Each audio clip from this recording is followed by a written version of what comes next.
Let's start with this great thread from Tatarigami on Twitter about the importance of long-range weapons for Ukraine.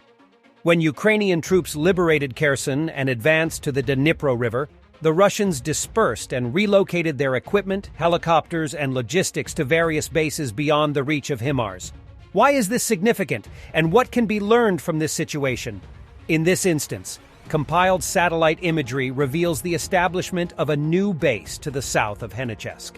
Its construction commenced around November, aligning with Ukrainian troops' liberation of Kherson and the departure of Russian forces from Chaplinka. Their decision was correct. Shortly after Ukrainian forces secured Kherson, Chaplinka base experienced several strikes.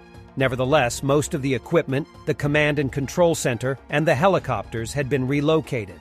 Only minimal logistical operations were still there. While determining the role of this new base is problematic, it's crucial to recognize that the mere existence of a weapon with an approximate 80 kilometers reach compelled the Russians to entirely reconfigure their logistical and command and control operations in the south. While long-range munitions like ATACMS, Taurus, and Storm Shadow offer significant capabilities, their scarcity, slower production rate, and high cost necessitate the inclusion of more affordable yet equally efficient options such as long-range loitering munitions and GLSDB. Undoubtedly, in response, Russians will relocate equipment and decentralize command and logistics into smaller nodes. However, this exacerbates pre-existing logistical challenges and curtails their capacity to efficiently manage substantial force concentrations. Hence, in my perspective, it remains crucial for Ukraine to get a diverse range of long-range weaponry, all the while continuing the development and utilization of its own resources, as exemplified by the successful deployment of Ukrainian drones in both Russia and sea environment. As Warthog Defense reported, Ukrainian army entered Urozhain. Russians in the village are panicking, Battalion Vostok writes. The enemy outplayed us. For several days we withstood its onslaught, but somewhere there was a failure. We are still fighting back, but the situation is not in our favor. The enemy has already tried to hoist the flag at the village council today, but one armor was blown up. The artillery worked on the rest and they pulled back. But this is a matter of time. And although the capture of this village will cost the enemy a great price, its loss after such heroic resistance is painful for us. It does not console but slightly reconciles with the situation, that if he takes each village in the same way as Harvest, it will soon end. We hope that we will somehow dodge and push the enemy back, but we have to be realistic, writes Russian unit. Ukrainian guided multi-launch rocket systems found 4 Russian self-propelled artillery hiding in the woods.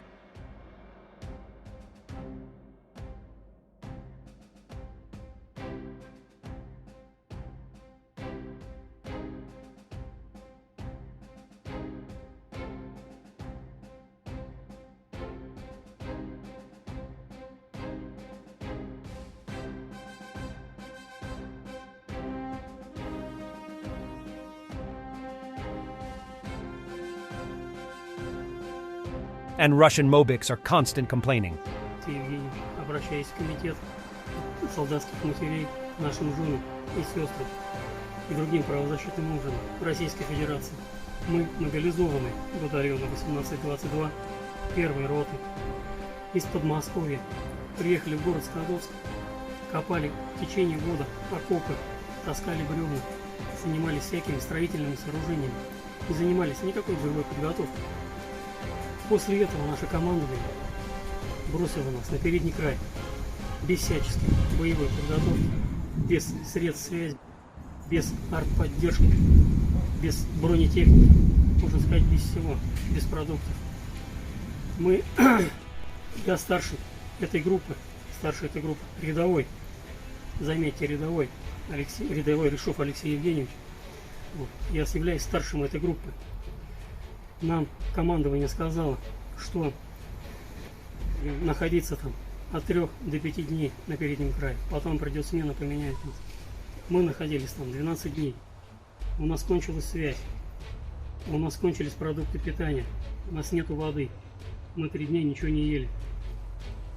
Вражеские диверсионные группы заходят на наши позиции. Мы ничего не можем им противопоставить, потому что у нас нет никакой поддержки. мы теряем много людей. Мы хотим, чтобы нас перевели с переднего края на вторую или третью линию обороны. Или просто отправили домой, к женам, к детям. Я женат, меня дома ждет жена, меня дома ждут дети. У всех у нас есть жены и дети, все их нас ждут. Шойгу, когда прекратится этот беспредел? Хватит уже людей пускать на убой. Сколько можно погибать, сколько жен может оставаться вдовами, сколько парней, инвалидов остаются. Хватит, мы не хотим больше воевать. Сколько можно? Мы хотим домой. This is what we're fighting for.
Russian propaganda reports, the Ministry of Defense of the Russian Federation built a new school in Mariupol.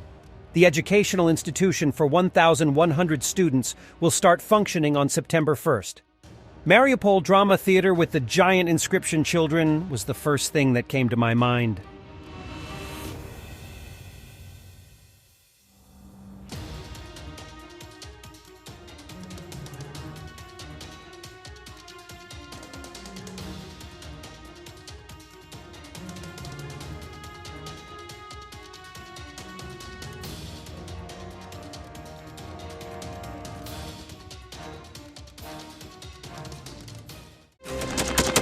Thanks for watching, and don't forget to subscribe.